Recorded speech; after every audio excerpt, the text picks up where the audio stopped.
BJP ঘূৰাব খোজে তেতিয়াহ'লে আমাৰ বিৰোধী দলবিলাকৰ মাজত একতা যদি তেওঁলোকে 2021 চনৰ নিৰ্বাচনত আমাক অকল AIDFৰ লগত ইলেকশ্যন খেলিলে বিজেপি চৰকাৰ হ'ল 2021 চনত উপ নিৰ্বাচন খেলিলে তাতো গোটেই বিজেপিক জিকালে আমি তেওঁলোকতকৈ বেছি ভোট পালোঁ আমি য'ত খেলিছিলোঁ আকৌ 2024 চনত লোকসভা নিৰ্বাচনত তেওঁলোকে আমাক এটাও সিট নিদিলে তথাপিও আমি তেওঁলোকক জিকাই দিলোঁ দ্বিতীয়বাৰ আমাক ঠগিলে তেওঁলোকে চতুৰ্থবাৰ আমাক ঠগিলে এবাৰ উপ নিৰ্বাচনত পাঁচটা সিটৰ এটা সিট বিচাৰিছিলোঁ তেওঁলোকে নিদিলে আমি এৰি দিলোঁ তেওঁলোককে সহায় কৰিম বুলি ক'লোঁ তাৰ পাছতো লেফ্ট পাৰ্টিবিলাককো CPIMকো নিদিওঁ বুলি যেতিয়া ক'লে তেতিয়া আমাৰ হেৰিটো ভাগি গ'ল কংগ্ৰেছ আমাৰ মাজৰ পৰা ওলাই গ'ল এতিয়ালৈকে 4বাৰ কংগ্ৰেছ দলে আন দলবিলাকক বিশ্বাসঘাতকতা কৰিছে কংগ্ৰেছে ভাবে যে অকল গোটেই অসমত তেওঁলোকৰ অকল সংগঠন বহাব লাগে অকল পঞ্চায়তবিলাকত তেওঁলোকৰ সংগঠন হ'ব লাগে বাকী দলবিলাকে খালি তেওঁলোকক সহায় কৰি দিব লাগে সেইকাৰণে আমি কৈছিলোঁ যে সেইটো নহয় যদি সঁচাকৈ 26ত আমি বিজেপি ঘূৰাব লাগে পঞ্চায়ত ইলেকশ্যনত যদি আমি একেলগে খেলোঁ বেছিভাগ সিটত তেওঁলোকে খেলক কিন্তু যদি আমি একেলগে খেলোঁ তেতিয়াহ'লে কি হ'ব 26ৰ কাৰণে আমাৰ বিৰোধী দলবিলাকৰ মাজত একতাটো একেবাৰে তৃণমূল পৰ্যায়লৈকে গাঁৱৰ পৰ্যায়লৈকে বিয়পি যাব তেতিয়া আমি বিজেপি ঘূৰাবলৈ বেছি ভাল হ'ব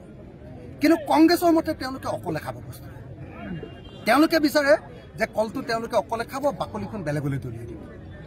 তেওঁলোকে কি কৰে কংগ্ৰেছে সদায় অকলে তেওঁলোকে ইলেকশ্যন বিজেপিৰ বিৰুদ্ধে খেলিবলৈ যায় ইলেকশ্যনৰ আগত কৈ থাকে যে আমি একলগ হ'ম ইলেকশ্যনটো অহাৰ লগে লগে তেওঁলোকৰ জুই লাগে আৰু লগে লগে তেওঁলোকে অকলে ইলেকশ্যনটো খেলে আৰু ইলেকশ্যনটো যোৱাৰ পাছত আকৌ কয় যে আমি একলগ হ'ম ইলেকশ্যনটোৰ সময়ত বেলেগ হৈ গৈছে এনেকৈ 4টা ইলেকশ্যনত বিজেপিক জিকালে মোক আপোনালোকে নিজে কওক যে আজিৰ দিনটো কংগ্ৰেছে অকলে অসমত বিজেপিক ঘূৰাব পৰা অৱস্থাত আছে নাই নিশ্চয় নাই যদি সঁচাকৈ বিজেপিক ঘূৰাব লাগে আমি সব একলগ হ'ব লাগিব আৰু যদি সব একলগ হ'ব লাগে প্ৰত্যেকবাৰে যদি কংগ্ৰেছে অকলে ইলেকশ্যন খেলি থাকে তেতিয়াহ'লে একলগ হ'ব নাই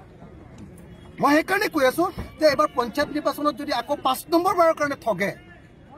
তেতিয়াহ'লে কিন্তু আমিও কংগ্ৰেছক একেবাৰে সদায় এনেকৈ ৱাক অভাৰ দি নাথাকোঁ সদায় খালী ফিল্ডত তেওঁলোকক দৌৰি থাকিবলৈ আমি নিদিওঁ তো আমি তেওঁলোকক আৰু তেল মাৰিবলৈ নাই তেতিয়াহ'লে তেওঁলোকেহে আমাক উল্টাই তেল মাৰিব লাগে এনেকুৱা ধৰণৰ কথা কংগ্ৰেছে যে প্ৰত্যেকবাৰে যে অকলে ইলেকশ্যন খেলি বিজেপিক প্ৰত্যেকবাৰে জিকাই থাকে 26জন MLA জিকালে তাৰে 7জন MLA গুচি গ'ল বিজেপিলৈ একো একশ্যনেই নলয় তাৰমানে বিজেপিলৈ যোৱাটো তেওঁলোকে বিচাৰে বিজেপিৰ লগত মিলিভকত হৈ থাকে তেওঁলোক আমি যেতিয়া বিধানসভাত যেতিয়া দপদপাই বিজেপিৰ বিৰুদ্ধে কথা কওঁ কংগ্ৰেছৰ কেইজন মানুহ থিয় হয় বিজেপিৰ বিৰুদ্ধে কিমান প্ৰতিবাদ কৰে আপোনালোকে নিশ্চয় দেখিছে গতিকে মই বাৰম্বাৰ কৈ আছোঁ যে কংগ্ৰেছৰ প্ৰতি মানুহৰ পূৰা আস্থা অহা নাই আমি চবেই লগ লাগিলেহে সেই আস্থাটো আহে আৰু চবেই লগ লগাৰ কাৰণেহে এইবাৰ MP ইলেকশ্যনত আমি জিকিছিলোঁ আকৌ যদি কংগ্ৰেছে নিজে অকলে জিকিম বুলি ভাবে তেতিয়াহ'লে নিজৰ ভৰিত নিজৰ হাতৰ কুঠাৰখন মাৰি দিয়া হ'ব আৰু সেইকাৰণে কৈছোঁ যে পঞ্চায়ত নিৰ্বাচনটো একেলগে খেলিব যদি কংগ্ৰেছে নামানে তেতিয়াহ'লে তেওঁলোক নিজে কংগ্ৰেছে আৰু এটা মানে সিদ্ধান্ত লৈছে যে ৰাজ্যিক পৰ্যায়ত কোনো ধৰণৰ পঞ্চায়ত নিৰ্বাচনৰ আগে কোনো ধৰণৰ মিত্ৰতা নহয় জিলা পৰ্যায়ত মই যিমান দূৰ জানো কংগ্ৰেছে মই নিজৰ আমাৰ শিৱসাগৰ জিলা যোৰহাট জিলাবিলাকতে দেখিছোঁ কংগ্ৰেছে কৈছে যে তোমালোকে ৱাৰ্ড মেম্বাৰত যদি কিবা চিট বুজাবুজি কৰা কিন্তু কাউন্সিলাৰ আৰু জিলা পৰিষদ আঞ্চলিক পঞ্চায়ত আৰু জিলা পৰিষদৰ এখনো আসন এৰি নিদিবা চবতে কংগ্ৰেছৰ পতাকা ৰাখা বুলি কৈছে গতিকে তেনেকুৱা ধৰণৰ কথাত য'ত ফ্লেগটো থাকিব য'ত আমাৰ চিম্বল থাকিব তাত যদি আমাক এখনো আসন এৰি নিদিয়ে তেতিয়াহ'লে আসন বুজাবুজিৰ কিবা মিনিং আছে কংগ্ৰেছৰ এই দুইতলীয়া কথাটোতো আমি মানি ল'ব নোৱাৰোঁ ভাই কথাটোতো স্পষ্ট কংগ্ৰেছে আমাক প্ৰত্যেকবাৰে ঠগিব আৰু তাৰ পাছত আকৌ বেলেগ পাৰ্টিবিলাকক ক'ব যে এওঁলোক বিজেপিৰ এজেণ্ট কংগ্ৰেছ কোনোদিন বিজেপিৰ এজেণ্ট নহয় কিন্তু কংগ্ৰেছে সদায় বিজেপিৰ পক্ষত কাম কৰিব এইটো কথা নহয় সেইকাৰণে কংগ্ৰেছক একদম বাৰম্বাৰ কৈ আছোঁ